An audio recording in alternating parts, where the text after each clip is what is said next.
Welcome to Arihant. आज का हमारा टॉपिक है सूक्ष्मदर्शी एवं दूरदर्शी यानी माइक्रोस्कोप एंड टेलीस्कोप। अगर मैं बात करूं कि माइक्रोस्कोप और टेलीस्कोप का उपयोग क्या है, तो देखिए, अगर मैं सामान्य नेत्र के बारे में बात करूं, जो हमारा आदमी का यानी मानव का जो नेत्र होता है वो पास और दूर की वस्तुओं को स्पष्ट रूप से देख सकता है। बट अगर कोई बहुत अति सूक्ष्म वस्तु है या जो बहुत ही दूर कोई वस्तु है, इन दोनों वस्तुओं को हमारी आंखें स्पष्ट रूप से नहीं देख सकती। इनको देखने के लिए हमें सूक्ष्मदर्शी यानी जो हमारे पास सूक्ष्म वस्तु हैं उनको देखने के लिए सूक्ष्मदर्शी, और जो हमारे दूर की वस्तुएं हैं उनको देखने के लिए दूरदर्शी का उपयोग करते हैं। अब बात करते हैं हम लोग दर्शन कोण के बारे में। यहाँ पे जैसे मैं एक एग्जाम्पल के बारे में बात करूं, दर्शन कोण वो होता है जो हमारे आंखों पे जब हम कोई वस्तु देखते हैं। जैसे कि मैं आपको एक एग्जाम्पल के तौर पे बात करूं, यहाँ देखें, हमारे पास यहाँ पे एक लाइन भी बनी हुई है तो हमारे लिए काफी आसान होगा। यहाँ पे देखिए हमारी आंखें हैं, ये हमारा हो गया एक लाइन। इस लाइन में थोड़ा सा मैं कलर चेंज कर दे रहा हूँ, इसको व्हाइट कर दे रहा हूँ। ये लाइन है। हमारे पास एक वस्तु पहले यहाँ पे थी। अगर कोई वस्तु हमारी यहाँ पे थी, यहां देखें, पहले वस्तु हमारी यहां पे थी। थोड़ा सा मैं इसको बदल दे रहा हूं, एक मिनट। यहां देखें, हम लोग थोड़ा सा इसको दोबारा कर लेते हैं। एक वस्तु हमारी यहां पे है पहले। अब यहां देखने वाली बात क्या है, हमारे पहली वस्तु क्या थी, यहां पे थी। ठीक है। अब जो हमारे आंखों के साथ जो कोण बना रहा है, ये बना रहा है अभी थीटा। समझने वाली बात है। अगर हम वस्तु को, इसी वस्तु को आगे लेके आए तो क्या हो जाएगी, वस्तु यहां पे आ गई, ये वस्तु हमारी यहां पे आ गई थोड़ी सी ना। अब देखिए, अब क्या बना रहा है, हमारे आंखों के साथ ज्यादा कोण बना रहा है, बीटा बना रहा है। ये हमारे साथ क्या बना रहा है, कोण, आंख के साथ बीटा कोण बना रहा है। और पास आएगा तो और ज्यादा कोण बनाएगा। यानी अधिकतम कितना कोण बना सकता है यहां पे। अगर ये वस्तु को मैं यहां पे लेके आऊं, यानी अगर मैं आपसे बोलता हूं इस वस्तु को मैं यहां पे लाऊं, जो आंखों से कितनी दूरी पे है, जो आंखों से हमारे, देखिए यहां पे जो कोण बन रहा है, मैं मान लेता हूं एक कोण जो हमारा है वो गामा है। ये दूरी क्या है, डी है। मतलब न्यूनतम हमारी दूरी जो हम आंखों से देख पाए। इससे ज्यादा कोण नहीं बन सकता। अगर इसके पास और लाओगे तो कोण तो बढ़ेगा पर हमें वस्तु दिखाई नहीं देगी। क्यों? क्योंकि वो न्यूनतम दूरी से नजदीक आ गया। अब देखिए, एक ही वस्तु थी, जब यहां पे थी तो अलग कोण बन रहा था, यहां पे कोण बढ़ा और पास आए तो कोण सबसे ज्यादा हुआ देखने के लिए। क्योंकि अगर इसके पास लाएंगे, इसके और पास लाएंगे तो डी से कम हो जाएगा। डी हमारा है खुली आंखों से अगर कोई वस्तु को हमें देखनी है तो न्यूनतम क्या दूरी होनी चाहिए, वो 25 सेंटीमीटर होती है, वही हमारा डी है। अगर इसके पास लाएंगे तो वस्तु दिखाई नहीं देगा। पर देखिए, समान ऊंचाई की वस्तुओं के साथ साथ जैसे नजदीक ला रहे हैं, दर्शन कोण बन रहा है। यही जो दर्शन कोण है हमारा, यही क्या हो रहा है, बढ़ रहा है।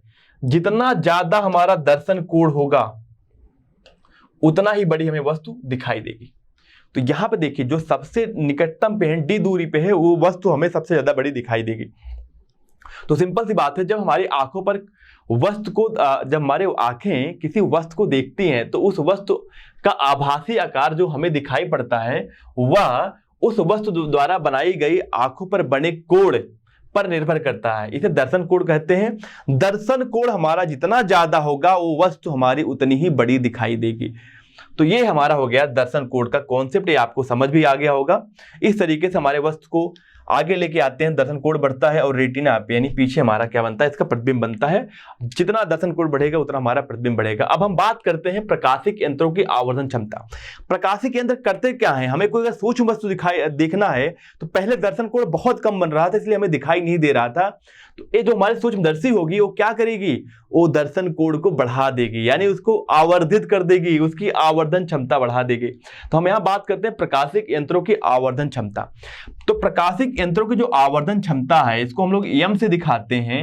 ये बराबर होता है कि हमारी आंखों पे जो अंतिम इमेज बन रहा है, यानी अंतिम जो प्रतिबिंब बन रहा है, वो हमारे आंखों पे कितना दर्शन कोण बना रहा है, बीटा अपान जो खुली आंखों से बना दर्शन कोण, बीटा। इसको हम लोग कई बार थीटा भी लिखते हैं। इस तरीके से हमारा क्या होगा, आवर्धन क्षमता होगी m। इसको बोल सकते हैं अंतिम प्रतिबिंब द्वारा आंख पर बना दर्शन कोण अपान वस्तु द्वारा आंख पर बना दर्शन कोण के अनुपात के बराबर होता है। बात करते हैं इसी को हम लोग क्या बोलते हैं, कोणीय आवर्धन या एंगुलर मैग्निफिकेशन भी कहते हैं। तो देखिए अगर हमारे पास मैग्निफिकेशन के बारे में बात करें यानी आवर्धन क्षमता के बारे में बात करें, ये ऊपर भी क्या है हमारे पास कोण है, नीचे भी क्या है हमारे पास कोण है, इसको हम लोग थीटा भी लिखते हैं। तो ऊपर भी कोण नीचे भी कोण है, तो इसका क्या होगा, इसका बीमा कुछ भी नहीं होगा, बीमाहीन होगा। वैसे भी हमारे पास अगर मैं बात करूं तो बीमा कोण का होता भी नहीं है, और एक क्या हमारे एक अदिश राशि है। आइए बात करते हैं सूक्ष्मदर्शी यानी जो हमारा माइक्रोस्कोप होता है। तो माइक्रोस्कोप करता क्या है, जो हमारे सूक्ष्म वस्तुएं हैं वो हमें जो दिखाई नहीं दे रही हैं उनकी मदद से क्या करते हैं, आंखों में हमारे दर्शन कोण बढ़ता है, हमें वो वस्तु दिखाई देती है। इस प्रकार हमारे पास क्या है कि जो सूक्ष्मदर्शी है वो करता क्या है, वो जो हमारा प्रतिबिंब है उसको आवर्धित कर देता है ताकि जो है हमारे आंखों पे जो दर्शन कोण बन रहा है उसका मान बढ़ जाए हमें, और वो वस्तु हमें बड़ी दिखाई दे। पर हमारा जो सूक्ष्मदर्शी वो भी दो प्रकार का होता है। तो अब बात करें, हमारे पास सरल सूक्ष्मदर्शी एक हमारा होता है और एक हमारा होता है संयुक्त या यौगिक सूक्ष्मदर्शी। अगर मैं बात करूं जो सरल सूक्ष्मदर्शी होता है, अगर हमारे डेली लाइफ के बारे में बात करें तो हमारे जो बुजुर्ग लोग हैं वो क्या करते हैं, जब पेपर पढ़ना होता है तो एक प्लास्टिक का हैंडल होता है, उसमें आगे जो है एक कांच लगा होता है जो हमारा कॉन्वेक्स लेंस यानी उत्तल लेंस होता है, जिसकी मदद से ऐसे करके देखते हैं, यानी वो हमें इसका जो वस्तु देखना होता है उसका प्रतिबिंब बड़ा दिखाई देता है, जिससे वो आराम से पेपर पढ़ पाते हैं। तो आइए बात करते हैं सरल सूक्ष्मदर्शी के बारे में। तो सरल सूक्ष्मदर्शी वही हमारा होता है, उत्तल लेंस लगा होता है, धातु के गोला छल्ला होता है जिसपे वो टिका होता है, नीचे क्या होता है प्लास्टिक का हत्था लगा होता है, या अलग अलग कुछ भी हो सकता है, बट ओवरऑल ये समझिए कि यहाँ पे हमारे पास उत्तल लेंस लगा होता है। तो जो हमारा सूक्ष्मदर्शी एक ऐसा प्रकाशिक यंत्र है जिसकी सहायता से सूक्ष्म वस्तुओं को आभासी एवं बड़ा प्रतिबिंब स्पष्ट दृष्टि की न्यूनतम दूरी पर बनता है, स्पष्ट दृष्टि की न्यूनतम दूरी में बनता है तथा वस्तुएं बड़े प्रतिबिंब के रूप में स्पष्ट दिखाई देती हैं। इसे आवर्धन लेंस भी कहते हैं, क्योंकि ये जो प्रतिबिंब है ना, जो वस्तु है उसका प्रतिबिंब बड़ा बन करके दिखाता है। अब बात करते हैं संरचना की। संरचना यहाँ पे दिया गया है कि यह कम फोकस दूरी वाला एक उत्तल लेंस होता है जो कि प्लास्टिक के हत्थे, प्लास्टिक अथवा धातु के गोले छल्ले से लगा होता है। इसको पकड़ने के लिए गोले छल्ले पर एक हत्था लगा होता है, यहाँ पे दिया गया है, उसी को यहाँ पे लिखा गया है। इसमें कोई बड़ी चीज तो है नहीं, हमने इस तरह के डिवाइस अपने डेली लाइफ में बहुत देखे हैं। चलिए आगे बढ़ते हैं, इस तरह के हमने डिवाइस तो बहुत सारे देखे हैं। चलिए आगे बढ़ते हैं, बात करते हैं सिद्धांत किस प्रिंसिपल पे काम करता है। चलिए अभी मैंने आपको बताया था कि अपनी इस खुली आंखों से अगर किसी वस्तु का प्रतिबिंब देखना है, तो किसी वस्तु को आकार सबसे बड़ा देखना है तो हमें कहाँ लाना पड़ेगा, 25 सेंटीमीटर। अगर उसके पास लाएंगे, 25 से अगर पास लाएंगे तो हमें वस्तु स्पष्ट रूप से दिखाई नहीं देगी। तो अगर मान लेते हैं खुली आंखों से कितना कोण बना रहा है, थीटा नॉट यानी थीटा कोण बना रहा है। अब हमने क्या लिया, एक उत्तल लेंस लिया ताकि हमें ये वस्तु ज्यादा बड़ी दिखाई दे, यानी हमारी आंखों पे दर्शन कोण बड़ा बनाए। तो ये हमारे पास क्या है, ये वस्तु है, यहां से प्रकाश की किरणें गई, ये हमारा प्रकाशिक केंद्र से होके गई, ये तो हमारे सीधे निकल जाएगी, पर ये अपवर्तन के पश्चात मुख्य फोकस से जाएगी। अब यही दोनों प्रकाश किरणें हमारे आंखों पर पड़ेगी, तो हमें ये आंखों पे कहाँ दिखाई देगा, ये जहां दोनों प्रकाश किरणें मिलेंगी हमें वहां दिखाई देगा, ये हमें यहां दिखाई देगा। देखिए जब मैं इसको थोड़ा सा ऐसे कर लेता हूं, यहां की अगर मैं बात करूं तो हमें ये कहाँ दिखाई देगा, यहां पे दिखाई देगा। अब यहाँ पे इसका क्या बन गया, इसका प्रतिबिंब बन गया यहाँ पे। अब ये हमें दिखाई देगा, ये कितना कोण बना रहा है, बीटा बना रहा है। तो यहाँ पे जो आवर्धन क्षमता होगी, magnification, this is beta by theta, ये हमारा हो जाएगा इसे सरल सूक्ष्मदर्शी का आवर्धन क्षमता। अब बात करते हैं वही आवर्धन क्षमता के बारे में बात कर रहे हैं। तो आवर्धन क्षमता में यहाँ पे दिया गया है जो सरल सूक्ष्मदर्शी द्वारा बने प्रतिबिंब द्वारा आंख पर बने दर्शन कोण तथा वस्तु को अस्पष्ट दृष्टि की न्यूनतम दूरी पर रखने पर वस्तु द्वारा आंख पर बने दर्शन कोण के अनुपात को क्या बोलते हैं, सूक्ष्मदर्शी का आवर्धन क्षमता, जो हमने आपको पहले भी बता चुका हूं। दोबारा अगर इसको आपको बताना है तो यहाँ पे सिंपल सी बात है, आप लिखिए बीटा बाई थीटा या अल्फा लिख दो, कोई दिक्कत नहीं। अब आगे बात करते हैं, यहाँ पे दो स्थितियां बनती हैं। पहली स्थिति ये है कि अगर यदि वस्तु AB, जो हमारा अभी हमने आगे देखा था, वस्तु AB का प्रतिबिंब स्पष्ट दृष्टि की न्यूनतम दूरी पर बने, क्या स्पष्ट दृष्टि की न्यूनतम दूरी पर बने तब जो हमारा आवर्धन क्षमता होगा वो होगा 1 + d/f। अगर वस्तु हमारा अनंत पर बने, देखिए यहाँ यदि वस्तु को लेंस के फोकस पर रखा जाए तो वस्तु का बड़ा प्रतिबिंब कहाँ बनेगा, अनंत में बनेगा। इस कंडीशन में जो हमारा आवर्धन क्षमता होगा d/f। डी हमारा है न्यूनतम दूरी जहां तक हम देख पाते हैं, जहां तक वस्तु आती है तो हम देख पाते हैं। एफ हमारा क्या है, उस लेंथ की फोकस, उस लेंथ की फोकस दूरी। आइए अब बात करते हैं सरल सूक्ष्मदर्शी की आवर्धन क्षमता अधिक करने के लिए लेंस की फोकस दूरी एफ कम होनी चाहिए। परंतु जब हम लोग फोकस दूरी एफ कम करते हैं तो ज्यादा गोला टाइप का हो जाता है, जिससे बहुत सारी त्रुटियां आने लगती हैं। इसलिए हम और आवर्धित करने के लिए यूज करते हैं क्या, उसके बाद हम यूज करेंगे यौगिक सूक्ष्मदर्शी। पर यहाँ पे हम देख लेते हैं सरल सूक्ष्मदर्शी का यूज क्या है। सिंपल सी बात है कि इसकी सहायता से जो घड़ी साज सूक्ष्म पुर्जों को देखकर उसकी मरम्मत करते हैं। घड़ी जहाँ पे हम लोग बनवाते हैं देखते हैं कि वो एक लेंस लिए रहते हैं, उसकी मदद से क्या करते हैं, जो बहुत छोटे छोटे टुकड़े होते हैं, जो पार्ट्स होते हैं हमारी घड़ी के, उनको देख पाते हैं। अगर मैं बात करूँ प्रयोगशाला में इसकी सहायता से यंत्रों पर लगे वर्नियर पैमाने का पाठ्यांक पढ़े जाते हैं। वर्नियर स्केल आप जानते ही हैं। अब बात करते हैं यौगिक अथवा संयुक्त सूक्ष्मदर्शी। अब देखिए यौगिक जो सूक्ष्मदर्शी हमारी होगी या संयुक्त सूक्ष्मदर्शी के बारे में बात करते हैं, इसमें हमारे पास 2 लेंस यूज किए जाते हैं। यहाँ पे हमें यह एक ऐसा प्रकाशिक यंत्र है जिसके द्वारा अत्यधिक छोटी वस्तुओं को बड़े प्रतिबिंब देखे जा सकते हैं। इसकी आवर्धन क्षमता सरल सूक्ष्मदर्शी की तुलना में बहुत अधिक होती है। इसमें करते क्या, हम लोग 2 लेंस यूज करते हैं। यहाँ पे हमारे दिखाया गया है, एक हमारा होता है अभिदृश्यक लेंस, यानी जहां जिस वस्तु को देखना होता है उसके पास जो लेंस लगा होता है उसे हम लोग बोलते हैं अभिदृश्यक लेंस। और जो हमारी आंख जहां से हम लोग देखेंगे उसके पास जो लेंस लगाएंगे, जिस जहां पे हम लोग आंख लगाते हैं उस लेंस को क्या बोलते हैं, नेत्रिका।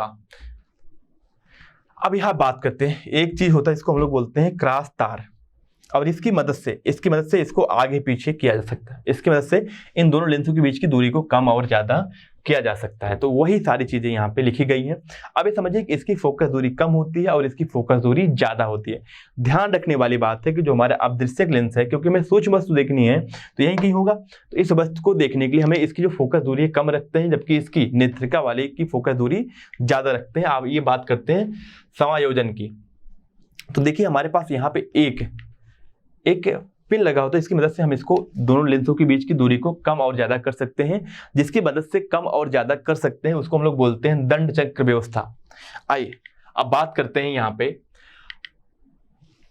प्रतिबिंब का बनना, फॉर्मेशन ऑफ इमेज, एक कैसे बनती है, हम सारा डायग्राम आपको डिटेल में बताने वाले हैं। यहाँ देखिए अगर मैं बात करूं हमारे पास क्या ये वस्तु है, तो वस्तु से हमने क्या किया, इसकी फोकस है, ठीक है ना, इसको हम लोग O बोलेंगे। रीजन क्या है कि हमारे पास ऑब्जेक्ट के पास है, इसके लिए हम लोग बोला कि यहाँ की जो दूरी होगी वो UO होगी। देखिए यहाँ पे लिखा गया, ये लेंस से जो वस्तु की दूरी है वो UO है। क्यों है, क्योंकि हम लोग इसको बोलते हैं ऑब्जेक्टिव लेंस भी बोलते हैं इंग्लिश में, ठीक है। अब यहाँ वस्तु रखी गई है। अब देखिए जो पहले प्रकाश की किरण गई यहाँ से, जो ऑप्टिकल यानी हमारा जो ऑप्टिकल सेंटर, या मैं इसको बोलूं प्रकाशिक केंद्र से जो भी प्रकाश की किरण जाती है वो सीधी निकल जाती है, पहली चीज। दूसरी, हमारी जो ये वस्तु समांतर जा रही है वो अपवर्तन के पश्चात कहाँ जाएगी, इसके फोकस से होके जाएगी। देखिए कुछ ऐसे जा रही है। अब यहाँ देखिए जहां अपवर्तित हो गए, सॉरी परावर्तित नहीं, अपवर्तित होकर जहां दोनों प्रकाश किरणें मिल रही है वहां क्या बन रहा है, इसका प्रतिबिंब यहाँ बन रहा है। पर देखिए क्या कैसा बन रहा है, उल्टा बन रहा है। देखने वाली बात है, कैसा बन रहा है, हमारा उल्टा बन रहा है यहाँ पे। अब आइए आगे बात करते हैं। यहाँ पे थोड़ा एक चीज और समझते हैं। अब देखिए ये दूरी हमारी क्या होगी, ये दूरी हमारी होगी UO, यानी हमारे पास दृश्यक लेंस से वस्तु की दूरी को UO से लिखा गया। और यहाँ पे इसकी जो फोकस दूरी है वो F0 है, जहां से ये F0 यहाँ दिखाया गया है। अब यहाँ देखिए जहां ये प्रतिबिंब बना है इसकी दूरी को हम लोग बोलेंगे VO0। क्यों, क्योंकि ये हमारे पास इस लेंस से यानी ऑब्जेक्टिव लेंस यानी दृश्यक लेंस से बना हमारा प्रतिबिंब है। अब यहाँ समझने वाली बात है अगली। अब अगर यहां से मैं बात करूं, यहां से जो प्रकाश की किरणें अपवर्तित हो कहाँ जाएंगे, हमारे आंखों पड़ेंगे। यहाँ देखिए ये दोनों क्या होगी, अपवर्तित होके इस लेंस से हमारे आंखों पड़ी, तो कहाँ प्रतिबिंब बना यहाँ, देखिए प्रतिबिंब हमारा बना बहुत पीछे, क्योंकि इसकी फोकस दूरी भी ज्यादा है। यहां बना हमारा प्रतिबिंब। अब यहां देखने वाली बात है, अब जो इस वस्तु से ये जो हमारा प्रतिबिंब बना था, उससे ये प्रतिबिंब इसके लिए क्या करेगा, वस्तु का काम करेगा। तो इसकी जो दूरी है उसको लिया गया यूई से, यानी हमारी जो आई लेंस इसको बोलते हैं, जिसको हम लोग नेत्रिका लेंस की बात कर रहे हैं, उसको हम लोग इंग्लिश में आई लेंस बोलते हैं, इसलिए यूई लिख रहे हैं। और यहाँ देखिए समझने वाली बात है कि अगर मैं इसको मानूं कि हमारा एक, मानूं क्या, ये हमारा इस लेंस के लिए काम करेगा वस्तु के, तो यहाँ से जो प्रकाश किरणें इसके समांतर निकलेंगी, तो अपवर्तन के पश्चात क्या होंगे, मुख्य फोकस, इसके मुख्य फोकस हो जाएंगे, पीछे कहाँ मिलेंगे, यहाँ पे मिलेंगे। तो यहाँ बन रहा हमारा प्रतिबिंब। अब ये पूरी कहानी होती है। आइए अब डायरेक्ट बात करते हैं फार्मूले की। तो यहाँ पे जो इसका मैग्निफिकेशन होगा वो क्या होगा, सिंपल सी बात है, वो बीटा बाई अल्फा होगा। यहाँ पे दिखाया गया है, ये हमारा बीटा है, ठीक है ना। तो हमारा क्या होगा, बीटा बाई अल्फा होगा। आइए समझते हैं मैग्निफिकेशन के बारे में, यानी आवर्धन क्षमता के बारे में बात करते हैं यहाँ पे। चलिए आइए देखते हैं। यहाँ पे आवर्धन क्षमता हमारी होती क्या है कि अंतिम प्रतिबिंब द्वारा आंख पर बना कोण और खुली आंखों की न्यूनतम दूरी पर, यानी वस्तु द्वारा आंख पर बना दर्शन कोण, अंतिम प्रतिबिंब द्वारा आंख पर बना कोण तथा वस्तु द्वारा आंख पर बना दर्शन कोण के बराबर, इसके अनुपात को क्या बोलते हैं, यम। तो देखिए जो हमारे पास क्योंकि दो लेंस है, तो जो यहाँ पे आवर्धन क्षमता आएगी वो आ जाएगी यम ई इंटू यम ओ, चाहे आप इसको यम ओ लिखो मल्टीप्लाई बाई एम ई। क्यों, ऐसा क्यों करते हैं, अब देखिएगा, आप मल्टीप्लाई साइन लगा सकते हो, क्योंकि ए भी हमारा ऑब्जेक्टिव लेंस यानी जो हमारा दृश्यक लेंस है वो भी क्या करेगा, आवर्धित करेगा, और हमारा जो आई लेंस है यानी नेत्रिका लेंस है वो भी आवर्धित करेगा। और जो हमारा मैग्निफिकेशन का यहाँ से फार्मूला बनेगा वो होगा एम इक्वल टू क्या होगा हमारा, एम बराबर होगा minus V not upon U not into D by U E. क्या देखिए ये क्या है हमारा, ये हमारा है पहले यानी ऑब्जेक्टिव यानी दृश्यक लेंस से बना प्रतिबिंब की दूरी, और ये हमारा वस्तु की दूरी। हमारा डी क्या, न्यूनतम दूरी होती है किसी आंख को देखने के लिए, डी हमारा 25 सेंटीमीटर, यूवी यानी सेकंड लेंस से, दूसरे वाले लेंस से जो हमारा वस्तु की दूरी, वस्तु की कौन सी, जो पहले से बना हुआ जिसका प्रतिबिंब है, पहले वस्तु जो बना प्रतिबिंब है दूसरे के लिए क्या होगा, वो वस्तु की तरह काम करेगा। इसमें भी दो स्थिति बनती है। पहली स्थिति क्या होती है, यदि अंतिम प्रतिबिंब स्पष्ट दूरी की न्यूनतम दूरी, स्पष्ट दृष्टि की न्यूनतम दूरी डी पे बने, तो उस कंडीशन जो हमारा मैग्निफिकेशन होता है minus B not by U not 1 plus D by F E, ये हमारा हो गया। अब बात करें दूसरी कंडीशन की बात, अगर हमारा ये यदि अंतिम प्रतिबिंब कहाँ बने, अनंत पे बने, तो क्या होगा हमारा मैग्निफिकेशन एम इक्वल टू हो जाएगा, यहाँ देखें एम बराबर हमारा होगा minus V not upon U naught multiply by D by F E, ये हमारा होता है। इसको आप ऐसे लिख सकते हो, ये हमारा आवर्धन क्षमता होगी। इस तरीके से ये हमारा दिखाया भी गया है। आइए बात करते हैं। अब यहां देखिए समझने वाली बात क्या है, अभी तक जो हमने देखा यू नॉट का जो मान होता है वो बहुत कम होना चाहिए। क्यों, क्योंकि हमारा ये माइक्रोस्कोप है, सूक्ष्मदर्शी है, तो हमें वस्तु के तो पास ला के रखना पड़ेगा ना। यू का मान कम होना चाहिए, अर्थात ए बी का अवदृश्यक लेंस ओ के सामने उसके निकट स्थित होना चाहिए, परंतु वस्तु को ओ की फोकस दूरी एफ नॉट से कुछ अधिक दूरी पर रखना चाहिए, जिससे वस्तु का ओ द्वारा वास्तविक व बड़ा प्रतिबिंब प्राप्त किया जा सके। अतः अवदृश्यक लेंस ओ की फोकस दूरी एफ नॉट छोटी होनी चाहिए, जिससे सूक्ष्मदर्शी की आवर्धन क्षमता अधिक प्राप्त हो। अब बात करते हैं वी नॉट का मान अधिक होना चाहिए, अर्थात अवदृश्यक लेंस ओ के द्वारा जो प्रतिबिंब बनता है वो काफी दूरी बने, जिससे क्या होगा, जो प्रतिबिंब बन रहा है उसकी लंबाई ज्यादा होनी चाहिए। यानी वस्तु से अवदृश्यक लेंस ओ की प्रथम मुख्य फोकस एफ नॉट के समीप रखना चाहिए। नेत्रिका की फोकस दूरी एफ छोटी होनी चाहिए। अब यहाँ पे ये सारी चीजें लिखी गई हैं। अब बात करते हैं दूरदर्शी या दूरदर्शक यानी टेलीस्कोप के बारे में बात करते हैं। तो दूरदर्शी हमारा काम क्या करता है, देखिए दूरदर्शी हमारा क्या होगा, जो दूर की वस्तुएं हैं, बहुत दूर हैं, उनको देखने के लिए उपयोग किया जाता है। बात करते हैं यह एक ऐसा प्रकाशिक यंत्र है जो दूर स्थित वस्तुओं को देखने के लिए उपयोग में लाया जाता है।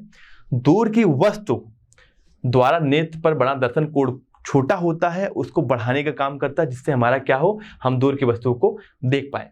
तो दूरदर्शी वस्तु को आवर्धित नहीं करती है, करती क्या है, बल्कि वस्तु का आभासी प्रतिबिंब हमारे पास यानी नजदीक दिखाता है, इसका काम ही होता है। देखो यहाँ पे लिखा गया है दूरदर्शी वस्तु को आवर्धन नहीं करता है, बल्कि वस्तु का आभासी रूप से नेत्र के निकट लाकर उसके द्वारा नेत्र पर बनने वाले दर्शन कोण का मान बढ़ाता है। यहाँ पे दर्शन कोण का मान बढ़ेगा। अब बात करते हैं, हमारे पास दो प्रकार के ये दूरदर्शी होते हैं। बात करते हैं, पहला हमारा हो गया अपवर्ती दूरदर्शी, दूसरा हमारा क्या हो गया परावर्ती दूरदर्शी। अब देखिए अपवर्ती दूरदर्शी में क्या करते हैं, इसमें अपदृश्यक लेंस होता है जिसकी क्रिया अपवर्तन पर आधारित है। ध्यान रखिएगा, पहला क्या होता है, इसमें अपदृश्यक लेंस होता है जिसकी क्रिया अपवर्तन पर आधारित होती है। जबकि मैं बात करूं परावर्तित दूरदर्शी की, इसमें क्या होता है, इसमें अपदृश्यक दर्पण अवतल दर्पण अवतल अथवा परवलयाकार होता है जिसकी क्रिया परावर्तन पर आधारित है। ये दोनों के बारे में हम आगे चल के देखेंगे। यहां देखिएगा, अब बात करते हैं खगोलीय दूरदर्शी। आगे हम लोग शायद उसमें से एक किसी के हमारे सिलेबस में है तो उसको हम लोग पढ़ेंगे। बात करते हैं खगोलीय दूरदर्शी। अब होता क्या है कि जो हमें बहुत दूर यानी चंद्रमा, आकाशीय पिंड, चंद्रमा, तारे आदि को देखने के लिए क्या करते हैं, खगोलीय दूरदर्शी का उपयोग करते हैं। यह एक प्रकाशिक यंत्र है जिससे द्वारा बहुत अधिक दूरी पर स्थित वस्तु के प्रतिबिंब का आंख पर बड़ा दर्शन कोण बनाता है जिससे कि वह वस्तु आंखों पर बड़ी दिखाई पड़ती है। इसे अपवर्ती दूरदर्शी भी कहते हैं। अब बात करते हैं संरचना कैसी होती है। अब यहाँ पे करते क्या है कि हमारा जो अपदृश्यक लेंस होता है जिसको हम लोग बोलते हैं ऑब्जेक्टिव लेंस, इसकी फोकस दूरी बहुत ज्यादा होती है। और जो हमारे पास नेत्रिक लेंस है, नेत्रिका लेंस, आई लेंस होती है, उसकी फोकस दूरी काफी कम होती है। इनके बीच की दूरी को कम और ज्यादा किया जा सकता है। किसकी मदद से, दंड चक्र व्यवस्था से। अब यहाँ पे हमारे पास क्रॉस तार होता है, इसको आगे और पीछे इनके बीच की दूरी को कम और ज्यादा किया जा सकता है। अब आइए देखिए किस तरीके से काम करता है। अब कोई अगर अनंत पे वस्तु है तो देखिए सिंपल सी बात है, ये हमारा क्या हो गया, अपदृश्यक लेंस हो गया। अनंत से जो वस्तु आ रही है, चलिए मैं इसको थोड़ा सा इसका रे डायग्राम बना के मैं आपको समझा दे रहा हूं, क्योंकि पूरा डिटेल में समझाना काफी टाइम टेकिंग होगा। तो आइए देखिए, एक हमारा प्रकाश किरण आई, ये कितना कोण बनाई, अल्फा बनाई, तो ये सीधा निकल जाएगी क्योंकि प्रकाशिक केंद्र से होकर जा रही है। ध्यान रखने वाली बात है, क्या हो रही है, प्रकाशिक केंद्र से होकर जा रही है। ये कितना अल्फा कोण बना रही है। दूसरी प्रकाश किरण जो हमारी है, जो यहाँ पे इस तरीके से आ रही है, ये लगभग ऐसे निकल जाएगी। अब यहाँ देखिए, अगर मैं इसके प्रतिबिंब के बारे में बात करूं तो ये प्रकाश किरणें जहां मिल रही, यहाँ एक प्रतिबिंब बना रहे प्रतिबिंब। अब देखिए, ये तो हमारे दोनों आंखों पड़ेंगी, यानी इसके पीछे कहीं हमें वस्तु दिखाई देगा, या इसके पीछे हमें कहीं ये वस्तु दिखाई पड़ेगा। यहाँ वस्तु नहीं, अंतिम प्रतिबिंब हमारे यहाँ बन रहा है। पर ध्यान रखने वाली बात है, जो दूसरा हमारा इससे जो हमारा प्रतिबिंब बना है, ये वाला, ये प्रतिबिंब इसके लिए क्या काम करेगा, ऑब्जेक्ट की तरह काम करेगा। तो यहां से जो प्रकाश की किरण जाएगी, इसको हम लोग कई तरीके से दिखा सकते हैं। यहां जो निकलेगी, पीछे कहां मिलेगी, यहां मिलेगी। अब देखिए, जो यहां से प्रकाश की किरणें जाएंगी, यहां से वो कुछ ऐसे निकल जाएंगी। तो जब पीछे करेंगे तो यहाँ पे उसका अंतिम प्रतिबिंब बनेगा। अब यहाँ देखिए, जो अंतिम प्रतिबिंब बन रहा है, कहाँ बन रहा है, वो न्यूनतम दूरी पे बन रहा है। ये हमारा यूई क्या हो गया, हमारा जो इसके द्वारा बना प्रतिबिंब है वो दूसरे के लिए वस्तु की तरह काम करेगा। तो ये इस लेंस से इसकी दूरी, और ये हमारा जो कोण बन रहा है, यहाँ क्या बन रहा है, बीटा बन रहा है। यहाँ कोण क्या बन रहा है, बीटा बन रहा है। इसकी फोकस दूरी एफ है, इसका फोकस दूरी क्या, एफ नॉट है। एफ नॉट इनके बीच की दूरी भी होती है, जो इन दोनों लेंस के बीच की दूरी है वो एफ नॉट है। अब यहाँ पे हम समझेंगे कि इसकी मैग्निफिकेशन यानी आवर्धन क्षमता कितनी होती है। तो आवर्धन क्षमता सिंपल सी बात है, क्या होगा, बीटा बाई अल्फा होगा हमारा, यानी अंतिम प्रतिबिंब A2 B2 द्वारा आंख पर बना दर्शन कोण बीटा वस्तु द्वारा बना दर्शन कोण अल्फा के बराबर होगा। जो ये हमारा मैग्निफिकेशन होता है वो F naught by E not के बराबर होता है, एफ नॉट बाई यू ई के बराबर होता है। यहाँ पे आइए बढ़ते हैं आगे। इसमें भी दो कंडीशन होती है। पहली कंडीशन क्या है, जब अंतिम प्रतिबिंब स्पष्ट दूरी की न्यूनतम, स्पष्ट दृष्टि की न्यूनतम दूरी पे बने, तो क्या हो जाएगा यहाँ पे, तो जो हमारा मैग्निफिकेशन होगा वो बराबर हो जाएगा minus F not upon F E 1 plus F E by T. अब यहाँ पे अगर दूसरी केस क्या है, दूसरा हमारा केस है 1 plus F E by T. दूसरा हमारा केस है अगर हमारा वस्तु कहाँ बने, अनंत में बने। जब अंतिम प्रतिबिंब क्या बने, अनंत में बने, तो क्या हो जाएगा हमारा minus F E by F O 1 plus F E by T. अब ये बताइए, सॉरी यहाँ पे तो गलत हो गया ना हमारा, अगला तो हमारी स्थिति क्या होगा, वहां पे 1 नहीं आएगा। अगली स्थिति के बारे में अगर हम बात करें तो देखें यहाँ पे, अब हम आगे बात करते हैं कि जब अंतिम प्रतिबिंब अनंत पर बनता है तो क्या होगा, मैग्निफिकेशन हमारा हो जाएगा m equal to minus F naught by F E. F naught हमारा क्या है, ये हमारा है ऑब्जेक्टिव यानी दृश्यक लेंस की फोकस दूरी, और हमारा क्या है, नेत्रिका लेंस की फोकस दूरी। अब आइए बात करते हैं परावर्तित दूरदर्शी के बारे में। रिफ्लेक्टिंग टेलीस्कोप के बारे में बात करते हैं। अब देखिए, यह दूरदर्शी की जो सहायता से दूर स्थित किसी वस्तु का चमकीला प्रतिबिंब प्राप्त करने के लिए अभिदृश्यक लेंस के स्थान पर क्या करते हैं, बड़े आकार का अवतल दर्पण का प्रयोग किया जाता है। इसके लिए परावर्तक अथवा इसीलिए इसे क्या बोलते हैं, परावर्तक अथवा परावर्ती दूरदर्शी। अब इसकी संरचना देख लेते हैं। देखिए यहाँ पे प्रकाश की किरण जो अनंत से आई, ये हमारा क्या हुआ, ये हमारा दर्पण है, अभिदृश्यक दर्पण है। देखिए अब ये दर्पण क्या क्या, दर्पण आपको दिख रहा है ना, दर्पण किस आकार का है, यहाँ देखिए ये हमारा दर्पण ही है, अवतल दर्पण, देख लीजिए। अब यहां से क्या होगा, यहां से प्रकाश किरण क्या होगा, यहाँ पे परावर्तन होगा। अब यहां से फिर होगा तो यहाँ पे जाएगा हमारा, इस तरीके की इसमें संरचना होती है। हमारे नेत्रिका है, ठीक है, नेत्रिका लेंस, ये हमारा द्वितीयक दर्पण हो गया। परावर्ती दूरदर्शक, इसको कैसे ग्रेन का आरेख। अब यहां समझते हैं कुछ चीजें, इसको थोड़ा सा प्रतिबिंब का बनना कैसे बनता है एक करके देखते हैं। हमारा M1 हो गया और हमारा M2 लेंस, दर्पण M1 और M2, ये हमारा क्या है, देखिए यहाँ बैक करके देख लेते हैं एक बार। ये हमारा होता है M1 और M2। चलिए आइए देखते हैं कैसे बनता है, पूरी कहानी समझते हैं। ये देखिए यहाँ पे जो हमारे पास प्रकाश की किरण यहाँ से आई, जो हमने वहां देखा, ये यहाँ से परावर्तन पश्चात दूसरे मिरर पे गई, यानी दूसरे हमारे दर्पण पे गई, वहां से कहाँ गई, वहां से आंखों पे गई। यहाँ देखिए इस तरह से हमारे आंखों पे पड़ी। अब होगा क्या, अब जो आंखों पे पड़ी, अब यहाँ पे क्या होगा, आंखों पे भी नहीं पड़ी, अभी तो हमारा जो अंदर वाला लेंस है उस पे पड़ा, यानी अगला जो लेंस है उस पे पड़ा। यहाँ पे क्या हुआ, इसका जाना ऐसे था पर इसका हुआ अपवर्तन, इसका भी हुआ। ये हमारे आंखों पे क्या बना, इसका प्रतिबिंब बना। पर अगर इसको आंखों पे जो हमारे पास अपवर्तित होने वाली जो लाइन है ना, अगर उसको पीछे मिलाएंगे तो हमें वस्तु यहाँ दिखाई देती है। इसका प्रतिबिंब में कहाँ दिखाई देगा, जिस रेखा में हमारी आंखों में पड़ती है, क्योंकि इस तरह से मुड़ के आंखों में पड़ी है तो उसके पीछे हमें क्या दिखाई देगा, इसका प्रतिबिंब दिखाई देगा। अब बात करते हैं इसके मैग्निफिकेशन यानी आवर्धन क्षमता के बारे में। तो वही आवर्धन क्षमता का सिंपल सा फार्मूला, हमारा M जो होता है वो क्या होता है, हमारा M जो होता है अंतिम प्रतिबिंब द्वारा आंख पर बना दर्शन कोण अपान वस्तु द्वारा आंख पर बना दर्शन कोण के बराबर होता है। देखो यहाँ पे दो स्थिति यहाँ भी बनती है। पहला हमारा क्या होगा, जब अंतिम प्रतिबिंब अनंत पर बनता है तो आवर्धन क्षमता क्या होगी, M इक्वल टू होगा हमारा -F0/Fe। दूसरा, अगर जब हमारा अंतिम प्रतिबिंब जो है ना वो स्पष्ट दृश्य की न्यूनतम दूरी पर बनता है तो आवर्धन क्षमता M क्या हो जाएगी, -F0, मतलब क्या हो गया हमारा दृश्यक लेंस की फोकस दूरी अपान Fe 1 + Fe/d, d हमारा 25 सेंटीमीटर होता है, इतना हमारा हो जाएगा। आइए एक बात करते हैं, विश्व का सबसे बड़ा परावर्तक दूरदर्शी कैलिफोर्निया के माउंट पोलोमर में लगा है, जिसके अभिदृश्यक की द्वारा का व्यास जो है 200 इंच लगभग 5 मीटर का है। आइए बात करते हैं अगला हमारा कि विशेषताएं इसकी क्या क्या है।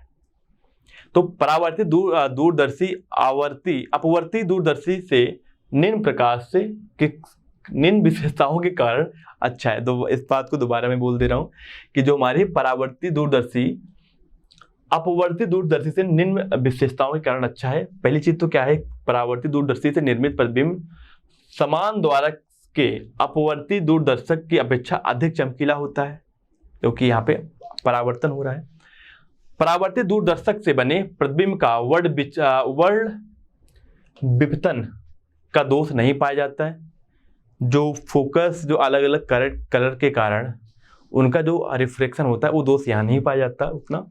परावर्तित दूरदर्शी में पर्यावलयाकार दर्पण प्रयोग में लाया जाता है, जिससे प्रतिबिंब में गोलीय विपतन नहीं होता है। अगर मैं इसके एग्जाम्पल के तौर पर बात करूं, जो मर्सिडीज वगैरह गाड़ियां होती हैं उसमें जो मिरर यानी साइड ग्लास लगाया जाता है वो हमारा पैरागोलिक मिरर होता है, इसलिए बहुत कॉस्टली होता है। उसका कॉस्ट लगभग 30 से 35 हज़ार रुपये होता है एक। अब बात करते हैं दूरदर्शी से दूर स्थित वस्तु का चमकीला प्रतिबिंब बनने के लिए उसके अभिद्वारक का द्वारक बड़ा होना चाहिए, परंतु बड़े द्वारक से के लेंस को ढालने की क्रिया कठिन है, क्योंकि जब गर्म कांच को ठंडा किया जाता है तो उसमें विकृति आ जाती है, जिसके फलस्वरूप प्रतिबिंब में भी विकृति हो जाती है। चूंकि परावर्तक की क्रिया में प्रकाश किरणें कांच के अंदर प्रवेश नहीं करती, इसलिए दर्पण द्वारा निर्मित प्रतिबिंब पर कांच के भीतर की विकृति का कोई प्रभाव नहीं पड़ता। अब हम बात करते हैं खगोलीय, अपवर्तक, दूरदर्शी एवं यौगिक सूक्ष्मदर्शी में समानताएं और असमानताएं। अगर समानताओं के बारे में बात करें तो पहले समानताओं के बारे में क्या है, इसमें जो अपदृश्यक लेंस का वास्तविक और उल्टा प्रतिबिंब बनता है, इसमें भी क्या होता है, अपदृश्यक लेंस का वास्तविक और उल्टा प्रतिबिंब बनता है। अगर मैं इसमें बात करूं, जो नेत्रिका छोटे द्वारा तथा कम फोकस दूरी वाला उत्तल लेंस होता है, इसके द्वारा आभासी व सीधा प्रतिबिंब बनता है, वो सेम चीज इसमें भी होता है। अब बात करते हैं इसके द्वारा अंतिम प्रतिबिंब उल्टा आभासी वस्तु से बड़ा और नेत्र से डी और अनंत के बीच की दूरी बनता है, और सेम कहानी यहाँ पे भी है। अगर मैं असमानताओं के बारे में बात करूं तो यहां देखिए असमानताएं क्या है, दूर स्थित वस्तु बड़ी वस्तुओं द्वारा आंख पर बने दर्शन कोण को बढ़ा सकता है। इसके द्वारा निकट स्थित अत्यंत सूक्ष्म वस्तुओं द्वारा आंख पर बने दर्शन कोण को बढ़ा सकता है, क्योंकि सूक्ष्म वस्तु को देखने के लिए काम आता है, दूर की वस्तु को देखने में काम आता है। विभेदन क्षमता बढ़ाने के लिए आप अपदृश्यक का द्वारा बड़ा प्रयोग करते हैं, जबकि विभेदन क्षमता को बढ़ाने के लिए कम तरंग दैर्घ्य का प्रकाश का प्रयोग करते हैं।